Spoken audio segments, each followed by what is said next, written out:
Hello.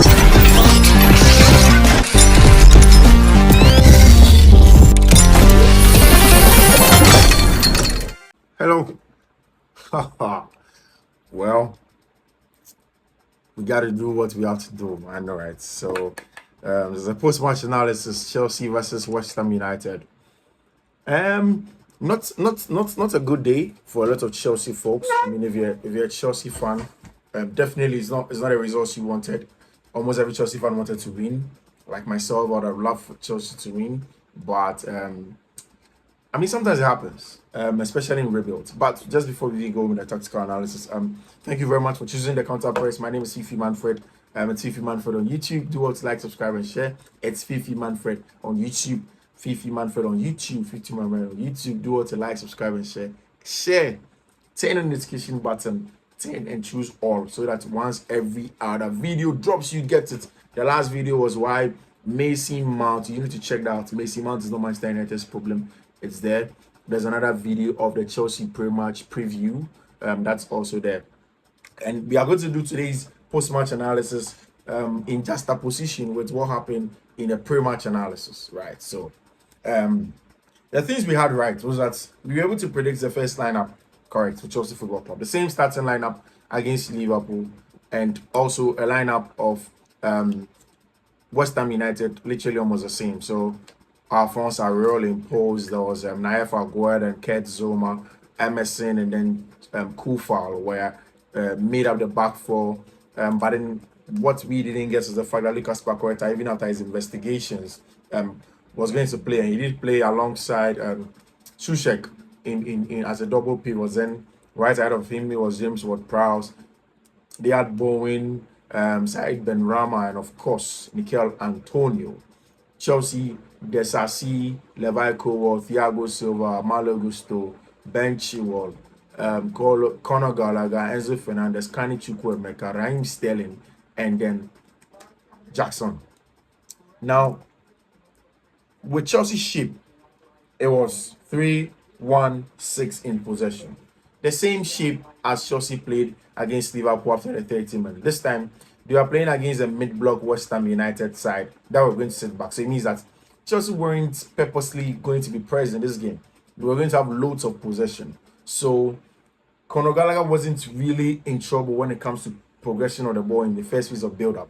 And you can understand why Mauricio Pochettino decided to keep Moise Caicedo on the bench and then start with Conor Gallagher, because yes, this was a team that wasn't going to press him. And given the fact that Moises Caicedo had just signed for Chelsea Football Club, it wasn't so much of a worry in that regard. So Chelsea had a lot of possession.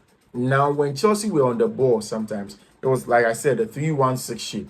A lot of the times, the deeper midfielder was Enzo Fernandez, who was given the general license to drop, receive, make some touches, and push up.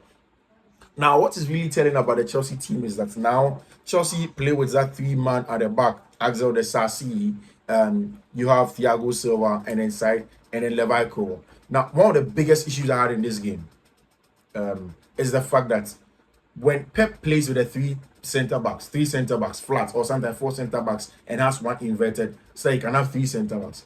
The idea is simple. The idea is that usually fullbacks are not good in terms of 1v1 defending.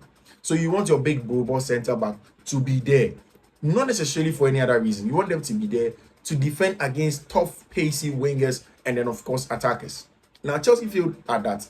Axel Disasi, in the lead up to that second goal, himself and Levi Cowell, decision making was poor, communication was poor, failed to nail down and close down. In fact, if you look at that part of the game where Mikel Antonio had the ball, Axel Disasi had to close him down. He failed to close him down. Now the goal did come through. That is some of the issues that you have.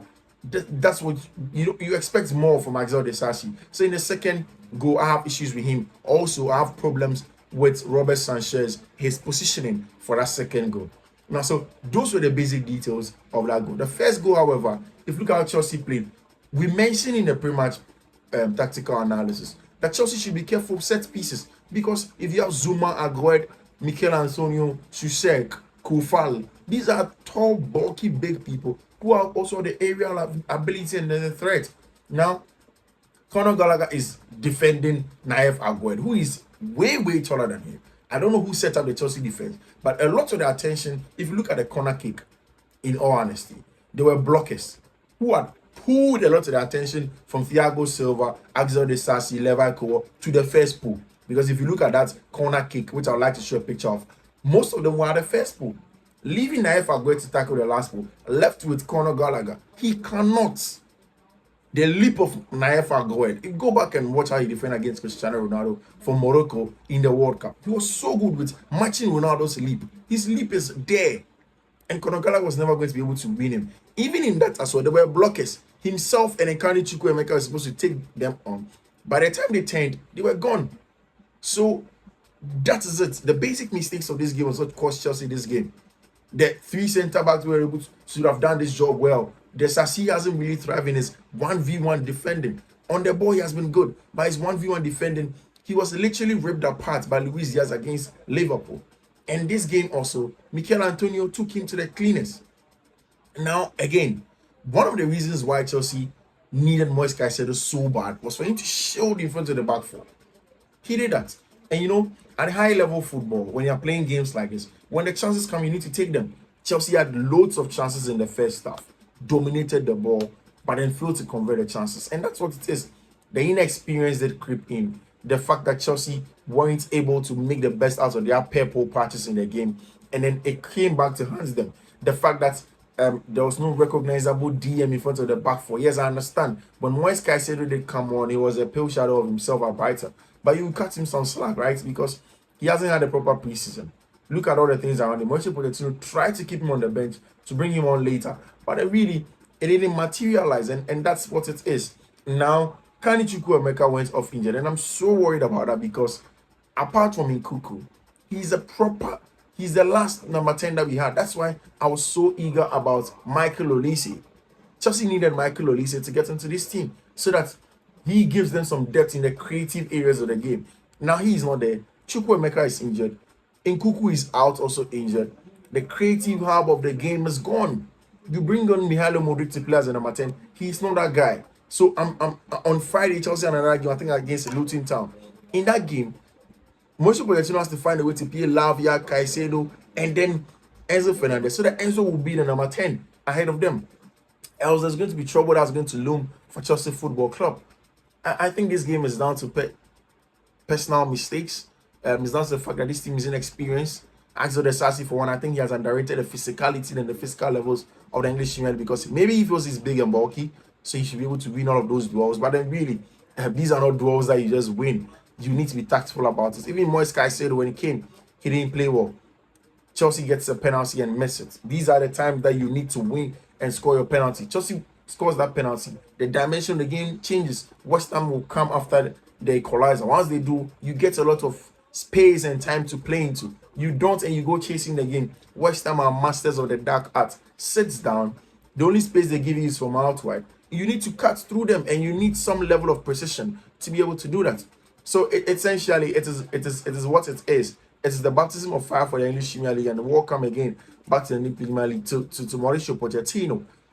It's fast and pacey if you don't get your stuff together. Moise Caicedo can't bow his head in shame now. It's time for him to stand up and then fight for the reason why he is there. You do, the game just goes after. By the time you realize everybody's gone. 2 games, 1 point, not good enough. But of course, there are a lot of things to be hopeful about, and I think that it's not really a lost cause. This is the beginning of a new project. I think that this may be the turning point or something really exciting for Chelsea Football Club. This West Ham loss really will be that turning point for Chelsea Football Club. Yeah, so for me, I don't see that there's an issue in terms of tactics. The 3 at the back, I've seen people complain about it, but then is that an issue? No, because everybody plays the 3 at the back, 3 centre backs, and I told you the reason why they do that. That pushes Benjamin Chilwell high and wide to add to our creative app. We need more creators up top. So I don't see there's a problem with that. Also, centrally, Caicedo needs to get up to speed quickly, else the game will bypass him. He needs to be quick at it. It's very important. So generally a tough game for Chelsea, but one of those nights actually where Chelsea fan take heart. But really, there's nothing too many to worry about. It's just individual mistakes that can be corrected. It's cool because Chelsea have their next game close on Friday. So hopefully, God willing, on Friday we'll see how Chelsea fare. But as it stands now, It's bye for me, but really do like and subscribe. My name is Fiifi-Manfred. That's the Counter Press on YouTube.